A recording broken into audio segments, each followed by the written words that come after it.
এই অদ্ভুত ছোট্ট শহরে সবারের শরীর ছিল মোটা আর গোল, এমনকি কুকুরগুলো। কিন্তু কেউ বদলাতে চাইতো না, কারণ সবাই খুব পছন্দ করত সেই মজাদার কিন্তু মোটা করে দেওয়া খিল। কিন্তু একদিন এক ছেলে জানালার বাইরে একটি ছোট পাখি দেখল। পাখিটার আকাশে উড়ে বেড়ানোর স্বাধীনতা দেখে সে এতটাই হিংসা করলো যে সে খাওয়া ছেড়ে দিয়ে সঙ্গে সঙ্গে 100টা বেলুন কিনে ফেলল। সে বেলুনগুলো নিজের গায়ে বেঁধে নিল এবং পরের মুহূর্তেই তার পা মাটি থেকে ওপরে উঠে গেল। ছেলেটা ঠিক তখনই খুশিতে ভরপুর। এমন সময় দড়ি ছিঁড়ে গেল আর সে ধপ করে মাটিতে পড়ে গেল। তার প্রথম চেষ্টা ব্যর্থ হলো, কারণ সে খুবই মোটা ছিল। কিন্তু ছেলেটা হাল ছাড়ল না। সে এবার ঘুড়ির সাহায্যে উঠতে চাইল, কিন্তু তার ওজন এত বেশি ছিল যে ঘুড়িটাই তাকে টেনে নিয়ে গেল। কেউই বুঝতে পারল না সে কি করছে, এমনকি তার পরিবারও না। শহরের লোকেরা তাকে অদ্ভুত ভাবতে শুরু করলো, কিন্তু ছেলেটা তাদের কথায় কান দিল না। সে পাখির ডানার আকার দেখে একজোড়া সাদামাটা ডানা বানালো, কিন্তু যতই দৌড়ালো সে উঠতে পারল না। এতে সে খুব মন খারাপ করলো। যখন সে প্রায় হাল ছেড়ে দিতে যাচ্ছিল, তখন দেখলো পাখি গাছ থেকে ফল খাচ্ছে।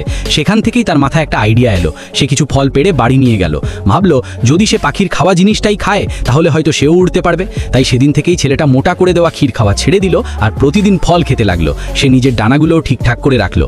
অবশেষে শীত শেষ হয়ে গেল এবং ছেলেটার ওজন কমে গেল। সে আবার ডানা পড়ে নিল, পাখির পেছনে দৌড়াতে লাগলো। অবশেষে ছেলেটা উড়ে গেল।